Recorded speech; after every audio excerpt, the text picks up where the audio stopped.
sure we're live on the internet. All right, here we go. Book of Romans. Book of Romans. We've now been here. See, we started Book of Romans in, I think, 2019.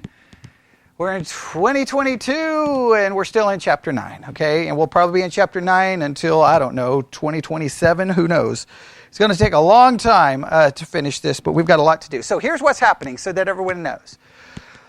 Wednesdays, Sunday nights, we've been working on Matthew chapter 24. That's also what we're using for the podcast for the Bible study exercise, right? Matthew 24, Matthew 24, Matthew 24. The whole significance of Matthew 24 is that everyone looks at Matthew 24, they see some of the so-called things that Jesus predicts will happen. They immediately rip them out of Matthew 24 and apply them to the second coming, when there's a very good argument that a majority of those are not a reference to the second coming, but a reference to what? 70 AD and the destruction of the temple, which then brings up different perspectives of eschatology, right? A historical perspective versus a futuristic perspective, or a preterist perspective versus a non-preterist perspective. Now tonight on Matthew 24, we'll look at it more from a preterist perspective and see if we can make that work, or if it doesn't work, we'll work on that. So that deals a lot with eschatology, that deals a lot with biblical prophecy. Yes, so we've been working on Matthew 24 for the Bible study exercise for the podcast, and we've been using it here at church for different sermons and messages. We'll keep working on that because it's so important. But as we've been working on Matthew 24 and Romans 9, we've found ourselves dealing with things very, once again, referencing and related to biblical prophecy and eschatology. In this particular case, we're dealing with a very important question. Look at Romans chapter 9. Romans chapter 9. I will read it to you one more time. Romans chapter 9, not the whole chapter, so it'll be okay. Romans chapter 9, here we go. Let's start in verse 1. Paul writing, Romans chapter 9. And remember, Romans 9, 10, and 11 are those three chapters appear to be completely out of place, right? Some people argue they don't even belong there. Right? That really, if you read Romans in chapter 8, end chapter 8, and jump to chapter 12, it makes far more sense. Because what happens in 9, 10, and 11? Israel, Israel, Israel, Israel. And you're like, why are you talking about Israel when it's a book dealing with which subject? Justification. Okay, go. Okay, y'all are starting to make me worry. I'm like, we've been studying the book since 2019, and nobody even knows what the book is about. Okay, I'm like, all right, today we go back to Romans chapter 1, okay? You know I'll go backwards if you make me, okay? All right? Okay, Bobby saved everyone. Okay, we're going to just go back to 2019 and start from the beginning. Always remember, if you don't know the answer... Okay, Jesus, what? If you don't know the answer, say Jesus. Okay. That doesn't work in this church, okay? All right. Look in your notes. Right? Look in your notes. That's why I challenge you to take them, right? Remember, we used to give notebooks out to the kids, right? Trying to get kids, like anyone, take notes, right? Look, we're not, the goal here, you either come to church, I want you to, this is very important. Understand, you're going to get me distracted, but this is your fault. Okay, here we go. You either come to church, listen, to hear a sermon, or you come to church to learn the Bible. There's a big difference. I can fake sermons. I mean, there's no big deal. I can take, 15 minutes, come up with a 3-point outline, give you 3 nice little points, a little closing illustration, and get you out of here so you can get to the Cracker Barrel before the Methodists. Okay, I can make it happen, right? All right, and we can all just pretend that, I came to church and I heard a sermon. A lot of people like little sermons, right? I don't do that, right? The goal is not to give you a sermon. What's the goal? To study the Bible, right? To engage in actual study. Not just passively going, that was good. That was good. And then by the time you get to Cracker Barrel, you've already forgotten what it was about. The key is to get you in the text. And I do that a lot of times by doing what? Making you do a lot of the work, yes? Okay? So that's why I do the review questions, right? I don't do the review questions so that you'll remind me what I preached. I do the review questions to ensure that you remember what was preached, all right? You see the difference there? Okay, all right. So, in a book that seems to be focusing on justification, salvation, and all of these issues pertaining to that subject, all of a sudden you get to chapter 9, 10, 11, and Paul's like, time out, we're going to talk about Israel for 3 chapters. And you're like, what is going on? So we're trying to figure out why he's doing this. I've already explained it to you, but I'm not going to do that right now, okay? So, let's go back to Romans chapter 9, right? Here we go. Everybody now on the same page? Right? So you already got a sermon. Now, let's dig into some study. All right, here we go. Romans chapter 9, verse 1. I say the truth in Christ, I lie not, my conscience bearing me witness in the Holy Ghost, that I have great heaviness and continual sorrow in my heart. So the tone changes dramatically here, right? Look at how chapter 8 ends. Chapter 8 is all about what? The love of God, nothing can separate us from the love of God. Everything's wonderful, everything's great. And all of a sudden, Paul starts talking in chapter 9 that he's upset. He's grieved. He's bothered. He has great sorrow in his heart. What is he so upset about? Paul, what are you so upset? And notice how he says it in verse 2. What kind of sorrow? Continual. He's continually upset. What's got him so upset? Verse 3. For I could wish that myself were accursed from Christ for my brethren, my kinsmen, according to the flesh. Now this is very important. Why is it significant that he says according to the flesh? He's a Jew, so he's referring to Israel. Not some spiritual Israel, but actual physical national Israel. Yes, this is so very important. You'll see why in a minute.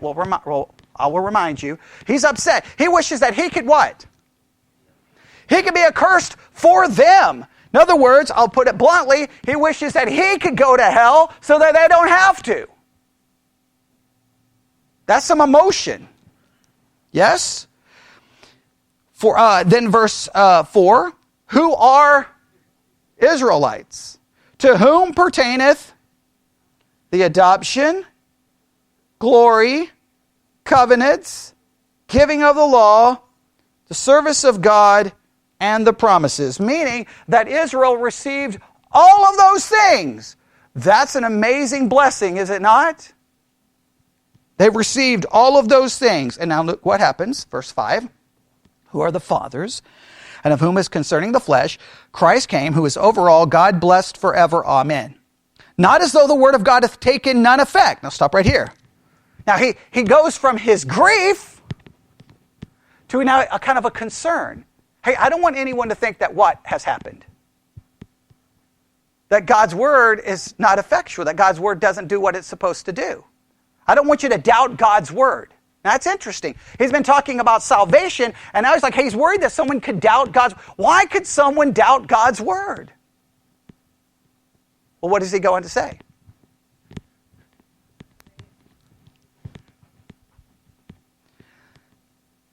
Not as though the word of God hath taken none effect, for they are not all Israel which are of Israel. Something to do with Israel.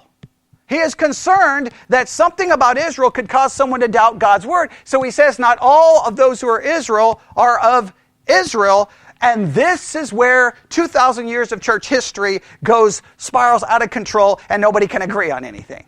So let's remind ourselves. So we've only made it that far, yes? Because it makes us understand we've got to define, what's the question we're working on? Who is Israel? Now, let me make sure that we understand this.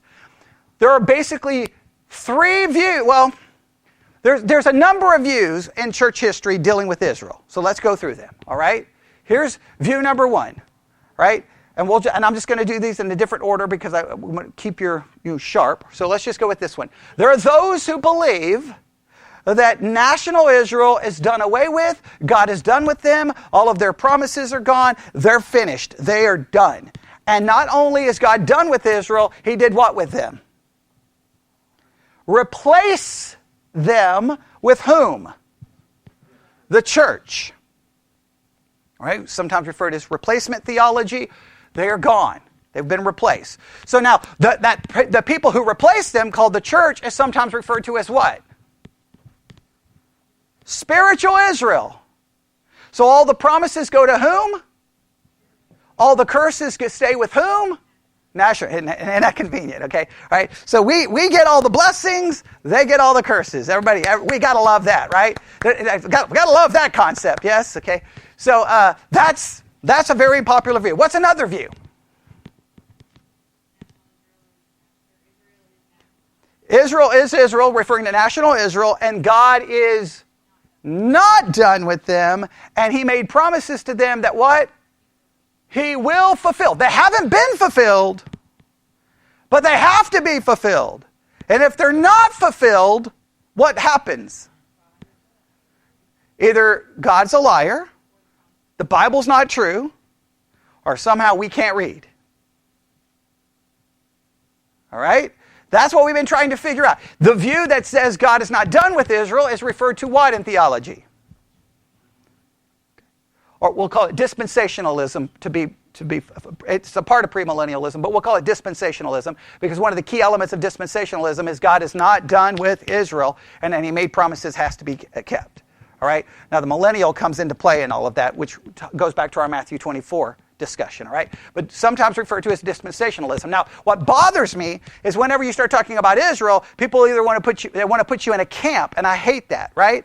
I got no problem understanding the theological groups, but the most important thing is I don't need to be associated with a camp. I just need to know, did God make promises to Israel, and have they been fulfilled? If they haven't been fulfilled, why not? And do I remove them from Israel and replace them with me?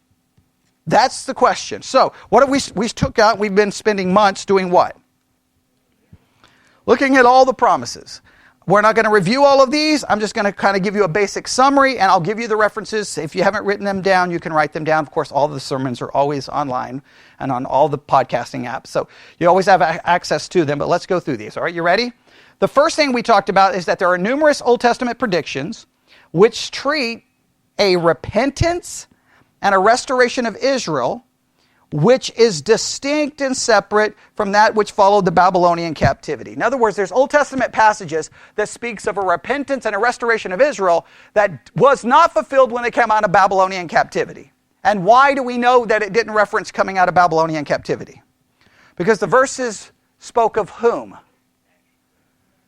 North and the south coming together. That did not happen after the Babylonian captivity. Because the north goes into Assyrian captivity and never comes back out. All right, so we already know that there is an issue here. Remember the scriptures we looked at? Hosea 3, 4 through 5. Ezekiel, basically the entire chapter of chapter 37 of the book of Ezekiel. Right? Remember we looked at all of that? Yes? Does everybody, yes?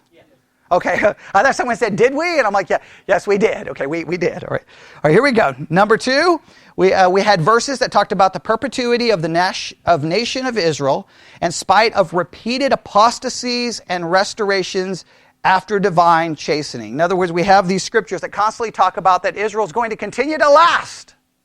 No matter how many times they apostatized, no matter how many times they were chastised. What were those scriptures? Leviticus 26, 44 through 45. Numbers 23:9, basically the whole chapter of Jeremiah 30, and Jeremiah 46, again, almost the whole chapter, and then Amos chapter 9, 8 through 11. Right? Remember all of those? Then we looked at Isaiah 11, basically all of chapter 11 and most of chapter 12. All right? And what was interesting about this is an Old Testament prophecy which is unmistakable, completely unambiguous, because it predicts a national restoration of Israel, and it has to be in a future messianic time. All right? We could talk about verses 6 to 9. Following describes conditions in that final kingdom of earth's history. We could say it refers to the millennial kingdom, if we go to that direction. It is a time of universal peace and prosperity among all of God's creatures. Verse 10 adds that the people of the earth shall seek Christ in that day, something, by the way, which can never and will never take place during the present age. Remember all of that? All right. Fourth, we looked at scriptures that speak of a restoration of Israel, which will be absolute. And what's another key word? Permanent. Very good. Remember that? What's the key word, Sarah? Forever. Forever. Meaning? Forever. When we looked it up in the Hebrew, forever. When we looked up in the Greek, forever. Even if people argued, it still meant forever, okay? There was disagreement, but it still meant forever, okay?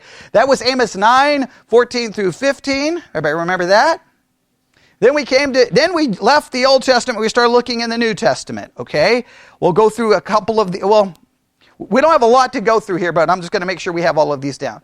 Jesus predicted events in the future which presuppose the restoration of Israel to Canaan and the reestablishment of the ancient tribal organization of the nation.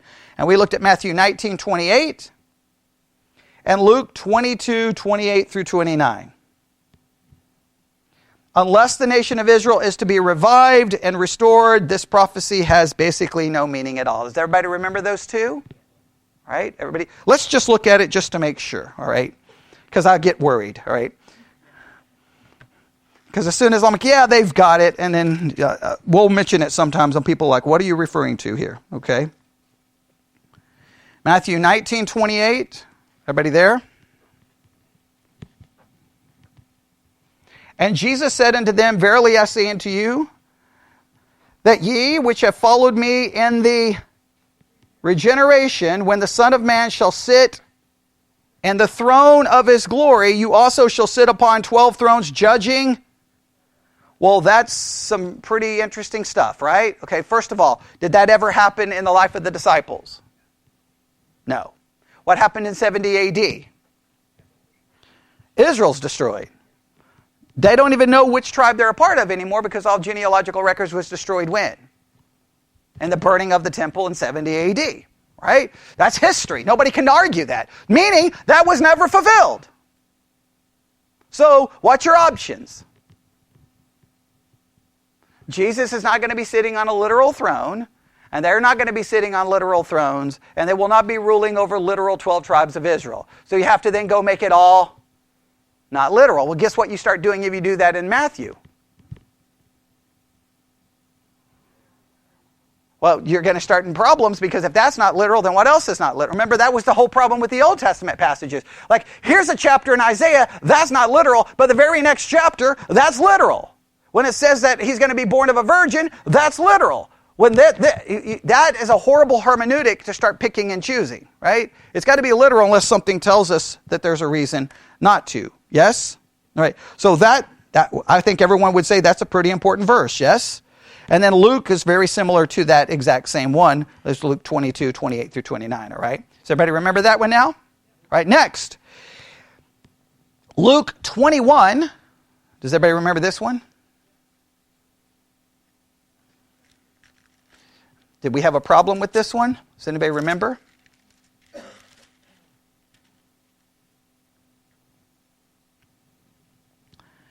All right, Luke chapter 21. What's significant about Luke 21?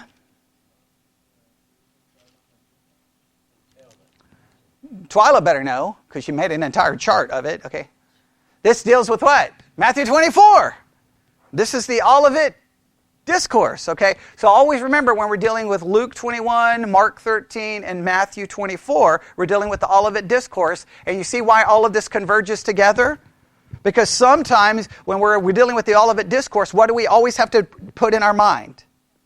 70 AD. Let's go back to Luke 21. Go back to, Go back to verse 5. Luke 21:5. I know we're doing lots of review, but that's okay. It'll be worth it. Luke 21:5. And as some spoke of the temple, how it was adorned with goodly stones and gifts, he said, as for these things, what is he referring to?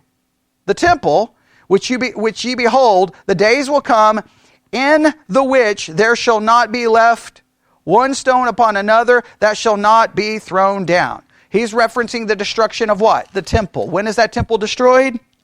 70 AD. There's no question about it. And then he starts giving signs. Now, some of these signs people immediately rip out of context and put it to the second coming, and the problem with that is some of those signs would make no sense because they've only happened a million times since 70 AD. But you get the idea. There may be things in here that apply to the future. That's why we're doing the Matthew 24 study. Everybody remember? But just people will rip these things so far out of context that it's just like, what? Wars, rumors of war. Oh, that's the second coming. You know how many wars and rumors of war there have been since 33 AD?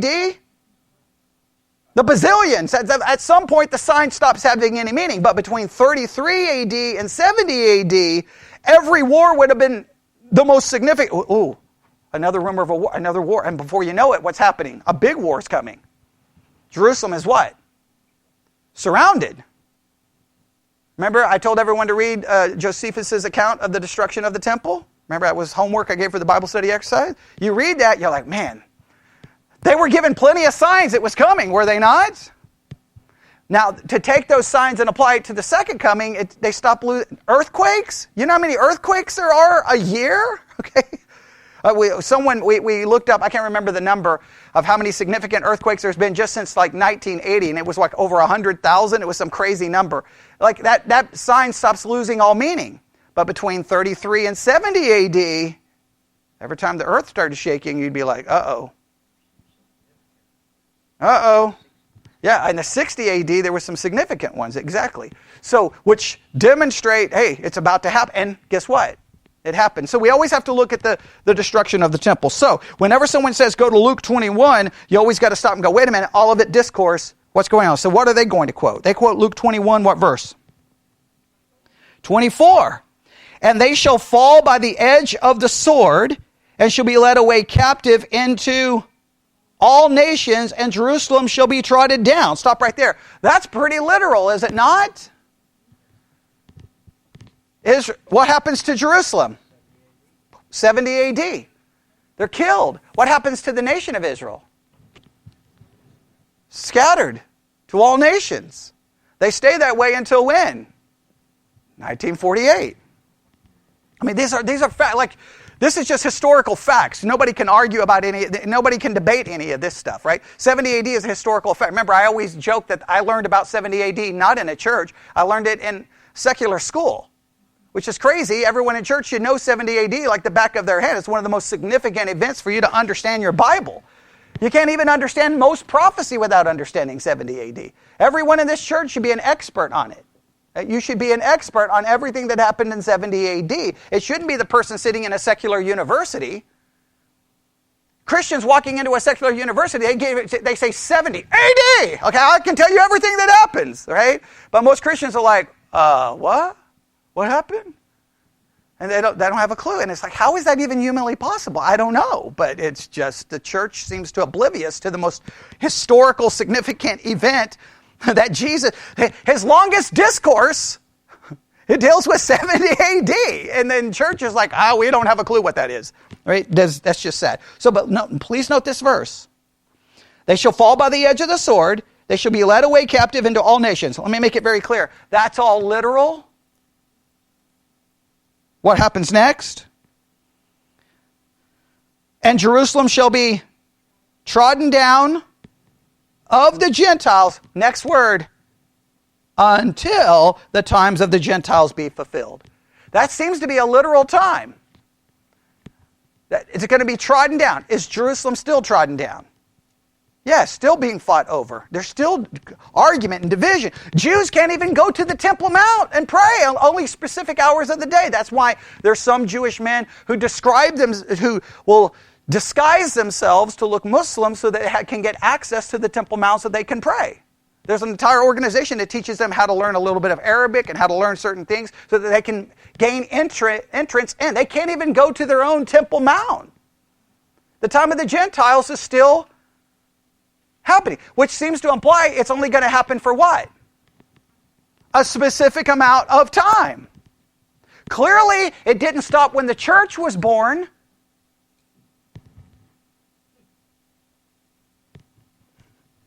Right? Because in fact, after the church is born, not many years later, Jerusalem gets destroyed, yes? So, isn't it interesting that clearly the church did not make it all go away, did it? No. All right. So that's a very important...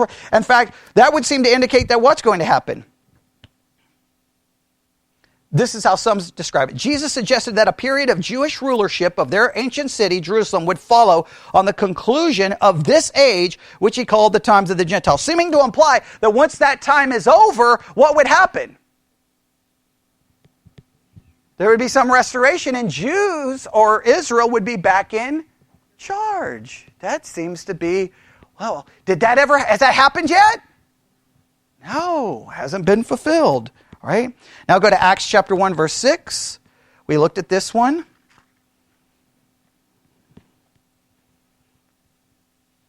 I hope you understand why we're spending all this time doing it. Because if we don't do this, then all Romans 9, 10, 11 becomes a major argument of, that's not Israel, that's not Israel, that's not Israel. What I want to demonstrate, I don't care what you do with Romans 9, 10, 11, God made promises to Israel that has never been fulfilled. And if he doesn't fulfill them to Israel, then why can I trust that he will fulfill them to me? And if he took them from Israel and gave them to me, why couldn't he give the promises he made to me and give them to someone else? Which would cause me to do what? Question God and question his word. That's why we're doing this. That's why we're doing this, okay? Has nothing to... people will get into arguments about the different systems of eschatology. This is not even about a system of eschatology. It's about how do I interpret God's word, right? How do I interpret God's word? What happens in Acts 1:6? When they therefore were come together, this is after Jesus' death, burial, and resurrection. He's about to ascend, right? They come together, and what do they ask him? Lord, will thou at this time restore again the kingdom to Israel? Why are they asking this question? Because of the prophecies, exactly. I see, some Christians in 2022 read it and go, well, they were just dumb. I mean, they didn't go to our seminary.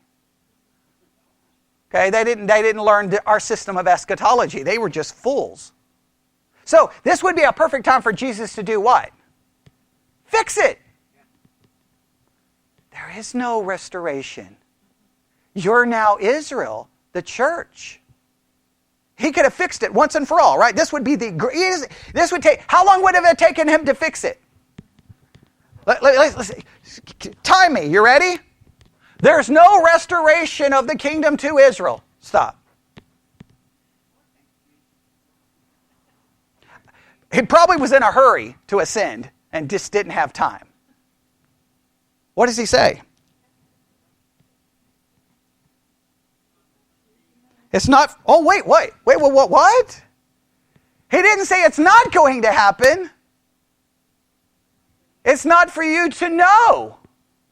That's a significant answer. Right? If one of the teenagers come to me, hey, when are you going to give me $1 million? It's not for you to know. That would be like, oh, okay, we better keep going to that church because he may give me $1 million. If I look at him like, what are you talking about? I'm not giving you a penny, much less $1 million. Go sit down. Then they're like, we got to find a new church. Okay? You think if I'm not going to give $1 million, I would say so, right? I mean, you say, well, that's $1 million. I think the restoration of the kingdom of Israel is probably worth to them more than $1 million. This is a fulfillment of all the Old Testament prophecies. That's why we looked at all of those Old Testament prophecies. So he tells them it's not for them to know. What else does he say? It's not for you to know the times or the seasons which the Father hath put in his own power. So in other words, don't worry about that. And then what does he tell them to worry about in the next verse? Be my witness. In other words, you don't worry about when that's going to happen. Here's what I want you to do in the meantime. Preach. Here's what I want you to do in the meantime. Teach. He doesn't say that it's not going to happen. That is significant from just a biblical perspective. That means there's got to be some restoration of the kingdom to Israel. When is that supposed to happen? Some people will argue, I guess it happened in the next chapter, at the day of Pentecost. Well, that would make, that would, well, clearly now it didn't mean anything literally, and not only it's not even Israel, it's for whom? The Gentiles. Because the church is primarily made up of whom in 2022? Gentiles. So, it just stops making any sense. All right, go to Romans chapter 11. We're going to finish these.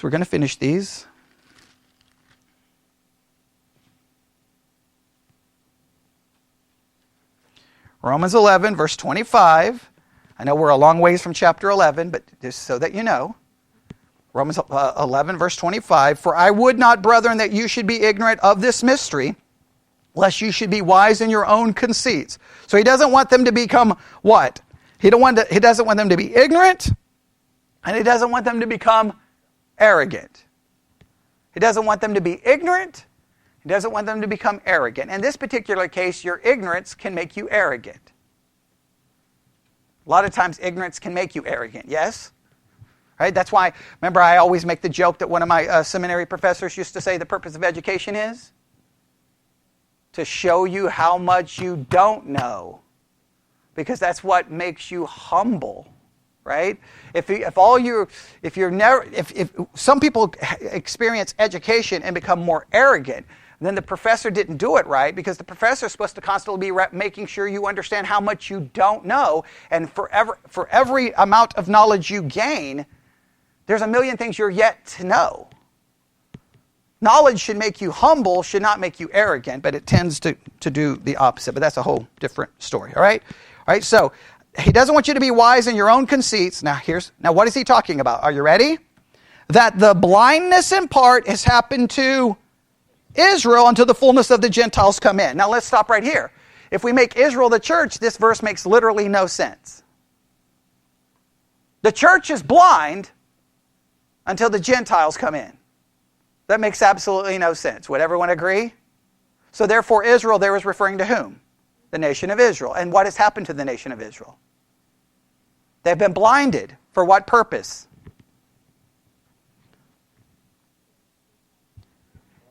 Do this. They've been blinded for me. I'm assuming everyone here is Gentile. They've been blinded so that we can come in. We should feel horrible for them, but we should fall on our face in humility for us, because we don't deserve to be brought in. Okay? We're just as unfaithful and rebellious as they were. They've been set aside so that we can come in. What happens? Verse 26. And so all Israel shall be saved, as it is written, there shall come out of Zion a deliverer, and shall turn away ungodliness from Jacob. Once again, he references what? An Old Testament passage to say Israel's been set apart, or been blinded, but ultimately what will happen? There's a period of time, and they will be delivered, and they will be saved. All right? Has that happened yet? No, it has not. Are they still blind? Yes. Okay. Now remember, this one is where we had a few problems here. The scriptures describe a future time when a temple of God in the Jewish city of Jerusalem shall be appropriated by God as his own and be misappropriated by Antichrist. We looked in the book of Revelation. Remember Revelation chapter 11? What did we find there? You can look really quick. We have a measurement of a temple in Revelation chapter 11. Everybody see this? Revelation 1, and there was given me a reed like unto a rod, and the angel stood, saying, Rise and measure the temple of God. That is bizarre that is in the book of Revelation. Why is that bizarre that that's in the book of Revelation? Revelation is written after there's no temple. Where's another important section of the Bible where a temple is measured? I don't remember, a number of chapters in Ezekiel is all about this temple, this temple, this temple. And like, what temple is that referencing? It doesn't seem, the measurements don't fit any temple that's ever been built. So it seems to be referencing a future temple, and Revelation is referring to a measurement of a temple, and it couldn't be referring to the temple that stood when Jesus was on earth, because it no longer existed when Revelation was written, possibly in the 90s. Now, I know amillennialists, some preterists will try to say that it was written prior to 70 AD, but there's almost no scholarly reason to accept that. Now, the reason why, if you're a preterist, what do you want to do with the book of Revelation? It was all fulfilled when? 70 AD. I wish it would work that way, but it just doesn't. There's just no way to find a scholarly argument for it. Now, and you know what their argument will be? You know why it was written before 70 AD? It mentions the temple.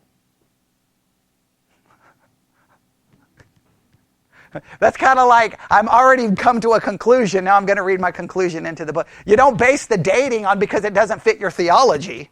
Right? Please note, if it doesn't fit your theology, you don't change the date to make it fit your theology. Hey, this doesn't work. I got to change the date. That's not how we do Bible study. Right? Everybody agree? Now, they make a mistake here.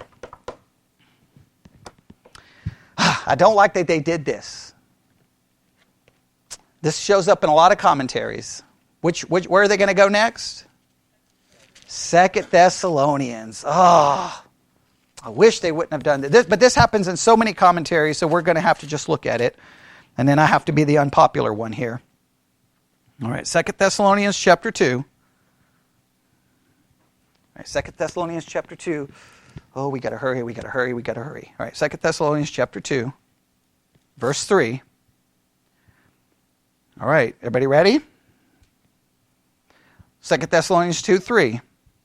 Let no man deceive you by any means, for that day shall not come except there come a falling away first, and that man of sin be revealed, the son of perdition, who opposeth and exalteth himself above all that is called God or that is worshipped, so that he as God sitteth where? In the temple of God, showing himself that he is God. Now this is typically a reference to people wanting to put this where? In a future temple, and this person sometimes is identified as whom? The Antichrist. Now, what's the problem here? 2 Thessalonians is written way before 70 AD. It's written around in the 50s. And we think possibly this is fulfilled when Titus comes in 70 AD and desecrates the temple. So, everyone wants to put it future. You could try to make it work, but the point is, let's just make it very clear, this could be referencing 70 AD. All right? I'm not saying it's perfect, but I'm just saying we have to at least acknowledge that possibility. If we're going to go to Revelation and say, wait a minute, this was written after 70 AD, we have to be honest about any book that was written prior, or we're not being honest with the Bible. Okay? We just have to be honest. Remember, please always remember this. The goal in Bible study is not that your team wins. It's not about my theological team. What theological team do we have? Truth. That's all that matters. Okay? So just know, I would never quote 2 Thessalonians as a proof for that the temple has to be restored, because it's written in a book prior to that temple being destroyed, and someone did desecrate that temple in 70 AD. And guess what? Why would they go in and destroy the temple? Why did ancient armies go in and destroy the religious objects? They were showing that we're greater than your God. Your God can't stop us. And if you destroy people's faith in their God, in many cases it's easier to do what? Control them. So in a roundabout way, by destroying the temple, what was he claiming? I'm God, right? So in a roundabout way, it kind of fits. So we just got to be fair, all right?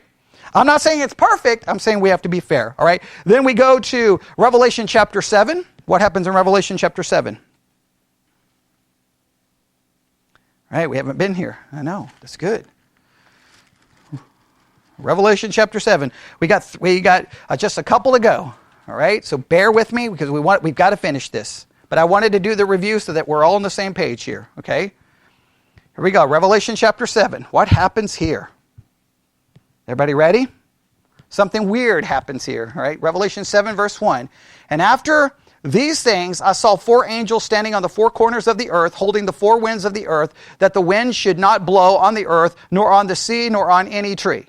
And I saw another angel ascending from the east, having the seal of the living God, and he cried with a loud voice to the 4 angels to whom it was given to hurt the earth and the sea, saying, it was given to hurt the earth and in the sea, saying, hurt not the earth, neither the sea, nor the trees, till we have sealed the servants of our God in their foreheads.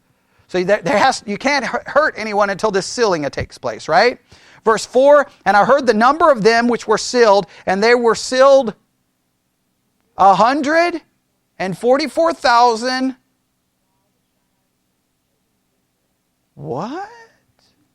Of all the tribes of the children of Israel. When is this written? Where are the tribes of Israel? They're gone. And then look what he does, so that nobody can say, oh, this is the church. This is the church.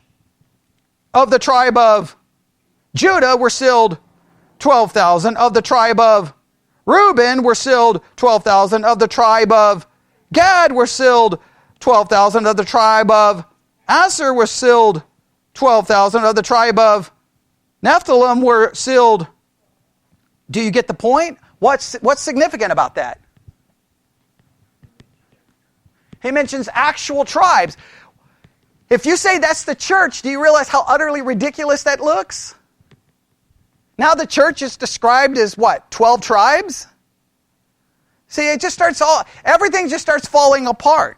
The fact that this mention seems to indicate what? There's going to have to come a future time that what's going to occur? The tribal structure has to come back into place in some way, shape, or form. Or as one commentary puts it, the Revelation predicts a resumption of God dealing with Israel in the sealing of 144,000 Israelites organized according to their tribal divisions. That's never happened. Not since the Old Testament, but I'm saying not since 70 AD. Because the tribal divisions, what happened to them? They're gone. And no records, right? Now, number 11, the 11th kind of section we're talking about, go to Ezekiel 36. Oh, we're going to make it. We're going to make it. I'm going to try. Probably spent too much time in review, but I want everyone to know this stuff. Ezekiel 36. And we're going to see, whenever I get to these chapters, I want to just do the whole chapter, okay? But let's just go to verse 21. Ezekiel 36, verse 21. Everybody there? Ezekiel 36, 21. But I had pity for my holy name, which the house of Israel had profaned among the heathen, whither they went. What happens in verse 22? Therefore say unto the house of Israel, thus saith the Lord God, I do not this for your sakes, O house of Israel, but for my holy name's sake, which you have profaned among the heathen, whither you went. I will sanctify my great name, which was profaned among the heathen, which you have profaned in the midst of them, and the heathen shall know that I am the Lord, saith the Lord God, when I shall be sanctified in you before their eyes. For I will take you from among the heathen, gather you out of all countries, and will bring you into your own land. Now please note, this is referring to Israel. Yes, there's no question about it. Israel, you profaned my name. Now what is he going to do with them? Gather them. Now look at the next part. What does he do in verse 25? I'm going to sprinkle clean water upon you, and you shall be clean from all your filthiness, and from all your idols will I cleanse you, and a new heart will I give you, and a new spirit will I put within you, and I will take away the stony heart out of your flesh, and I will give you a heart of flesh. Everyone rips those verses out of context and applies them to us. Who is that a promise to? It's super significant as for Israel. Okay? If it's for Israel, then what's the significance? Has this ever happened? What does Paul say in Romans 11? All Israel will be saved. I mean, there's no way to get around that Ezekiel's not talking about Israel. Like it's insane to try to throw the church into that. Now look, I know I went to seminary that way I had to write it from a non-millennial perspective, so I've written papers on this trying to make it the church. I can try to play that game if you want. Typically what you just do is say, you know what, I don't really care about eschatology, I care more about theology proper, so okay, it's Israel, it's the church, I don't care. Well, it doesn't work, it just falls apart. Verse 28, and oh yeah, here we go. And what I love, all these promises, what do they always throw in? Land, land, land. Why do they always throw in the land?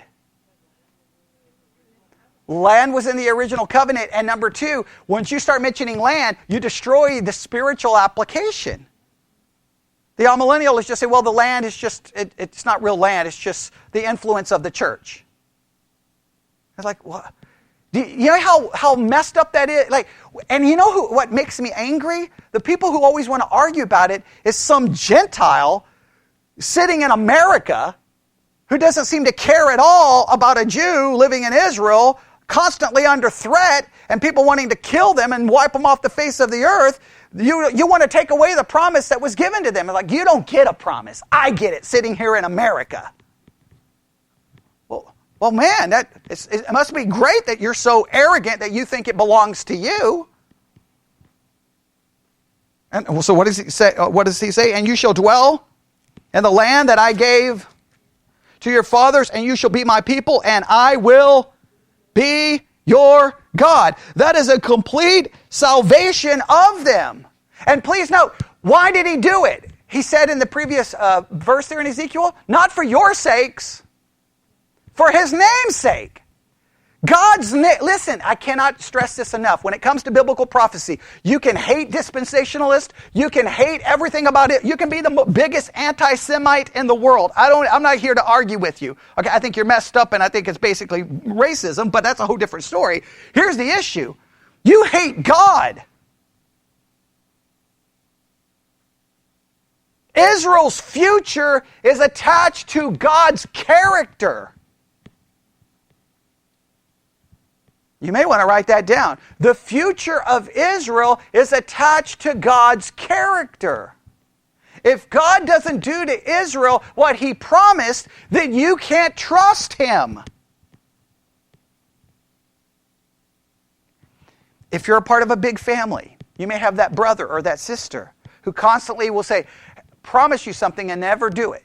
Lie to you, mislead you, mess you over, promise you this, and just constantly they're not trustworthy. At some point you stop falling for it, right? Whatever. Hey, I got this for you. Whatever. You just know that whatever they say, you can't trust them. Yes? Well, if God makes hundreds of promises, look, we've spent weeks going through these promises. I've spent an entire hour reviewing these. You may say, we get it. Until it's burned in your brain, you don't have it. And the reason why is Paul wants you to understand, look to Israel. That's why you can trust that nothing can separate you from God's love, because nothing could separate Israel from God's love. And if there was anyone who could have been separated from God's love based on what they do, it would have been whom? Israel. And I want everyone in this room to know, if you're a Christian, I don't care what may happen in your Christian life. You may fall into sin. You may fail. It may be embarrassing. Your parents may get mad. But guess what? God always loves you, and there is always forgiveness in him. Don't run from God. Run to God in your sin. Just like Israel was not forsaken by their God, no matter how much they rebelled or how much they fell. He's going to restore them and give them the promise that he promised them. Not based off their faithfulness, but on his, for his name's sake. Israel's future is connected to God's character. That's why this is important. That's why Paul takes 3 chapters out to deal with it. All right? Then, the last part.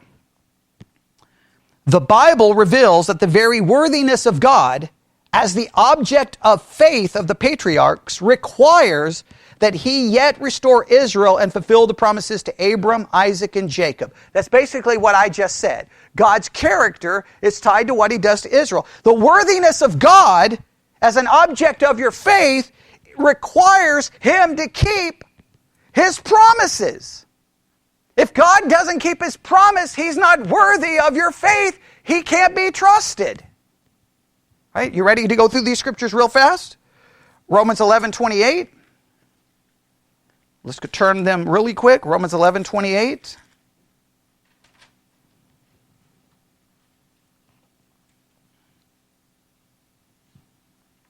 All right? Everybody there? We'll start in verse 25 really quick. Romans 11:25. For I would not, brethren, that you should be ignorant of this mystery, lest you should be wise in your own conceits, that the blindness in part has happened to Israel until the fullness of the Gentiles be come in. And so all Israel shall be saved, as it is written, there shall come out of Zion the deliverer, and shall turn away ungodliness from Jacob. For this is my covenant unto them, when I shall take away their sins. This covenant, we just read a little bit about that covenant in Ezekiel, did we not? He's going to take away their sins. As concerning the gospel, they are enemies for your sake. So when it comes to the gospel, who's the enemy to the early church? The Jews becomes the enemy to the gospel. But note what happens. But as touching the election, they are beloved for the Father's sake. Wow, that is powerful. For the gospel, they may be your enemy now. But for election, they are what? They are beloved. And then note what the next part says. For the gifts and calling of God are without repentance. How can you turn Israel into the church and then that make any sense? God replacing Israel with me would mean that his promises are with repentance. He repented of it and changed. I don't want a God who repents of the promises he made to me because of my unfaithfulness.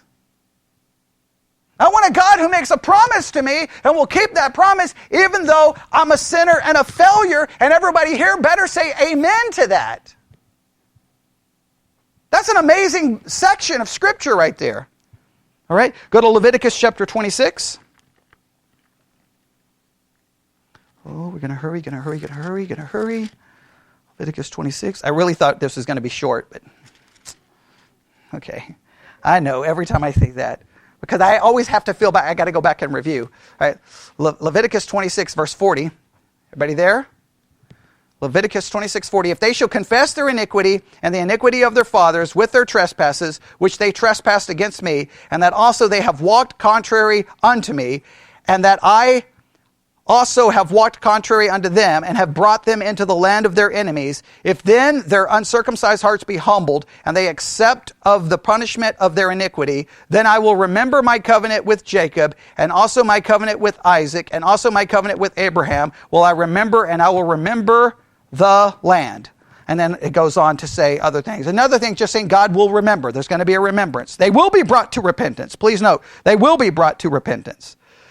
And we could go all the way down to verse 45. But I will for their sakes remember the covenant of their ancestors, whom I brought forth out of the land of Egypt in the sight of the heathen, that I might be their God, and I am the Lord. He's going to remember. All right, then go to Jeremiah 33. There's more there we could look at, but because of time. This is the last one. Jeremiah 33.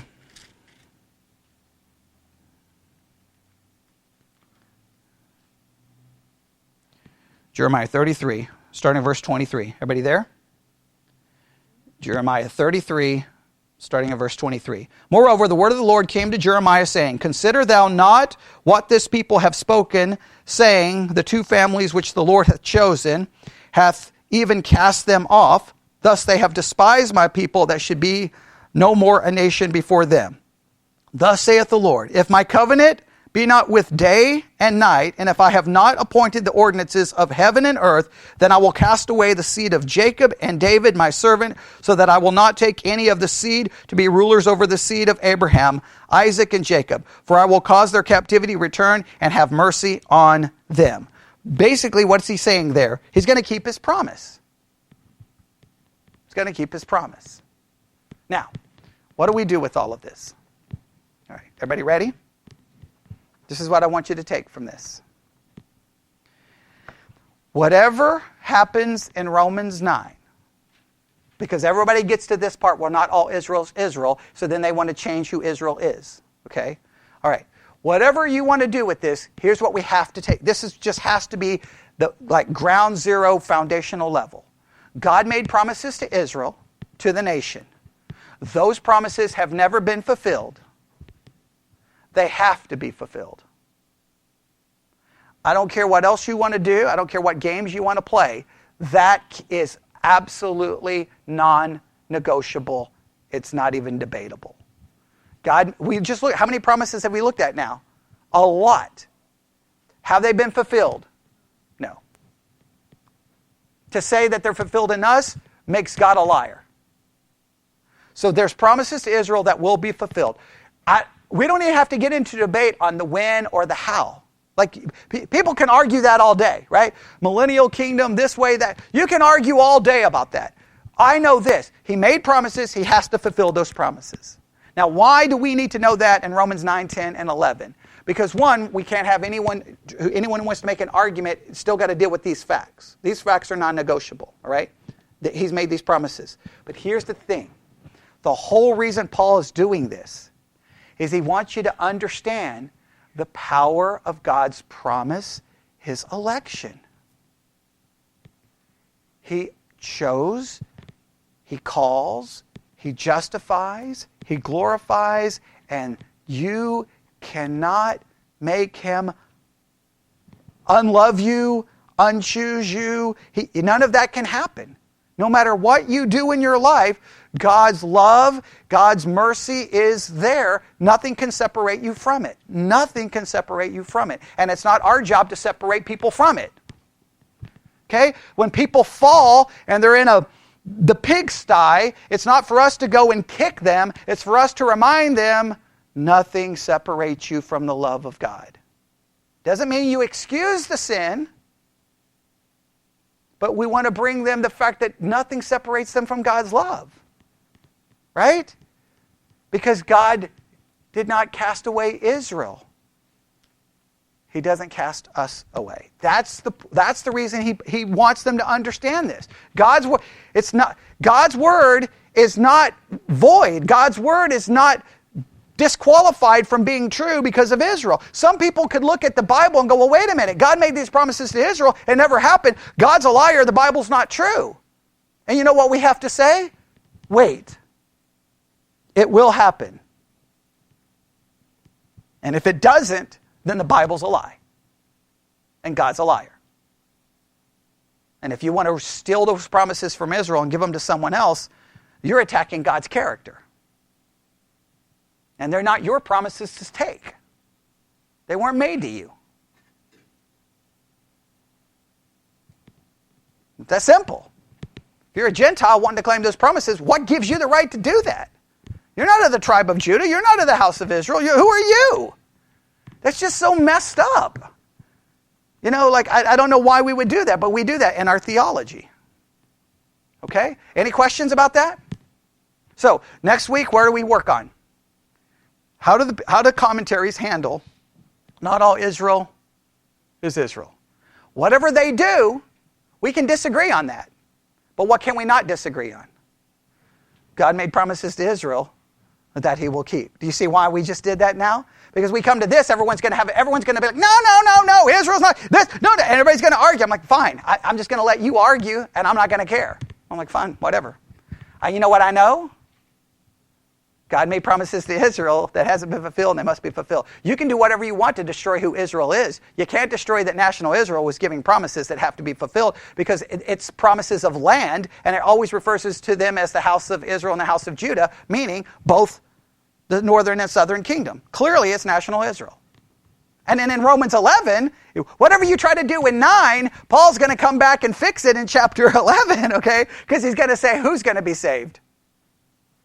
Oh, Israel. Right? So you can play all the games you want, but at some point it's going to fall apart. All right? And not only that, if Israel's not Israel, then why is he taking 3 chapters to talk about them?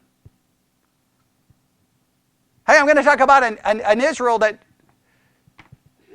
it makes no sense. All right. Any questions? There we go. All of that was a lot of work. Now we start the hard work of 9, 10, and 11, going verse by verse through it, and it's going to be a lot of work. And tonight, Matthew 24, and we're going to look at the preterist perspective, and that's going to be a lot of hard work too. So thinking caps on tonight, all right? Everybody ready? Let's pray. Lord God, we come before you this afternoon. Lord, for the last couple of weeks, we have reviewed and reviewed and reviewed all of these promises that you've given to Israel. And what we can learn from them is this: the promises you've made to us are permanent. we do not lose those promises because of our failure, because of our sin, but because the reason we can trust those promises is because of your faithfulness. Let us leave here today grateful that no matter what we may do, that you will always love us, your mercy and grace is always extended to us, and your calling and election cannot be revoked. And we are thankful for that we, no matter how sinful we may be, that there is a promise of eternal life based on your righteousness, not on our righteousness. We should be motivated because of this to live godly lives, and we should feel horrible for treating your grace and mercy with such disrespect. But whenever we do sin, let us not run from you, but let us run to you.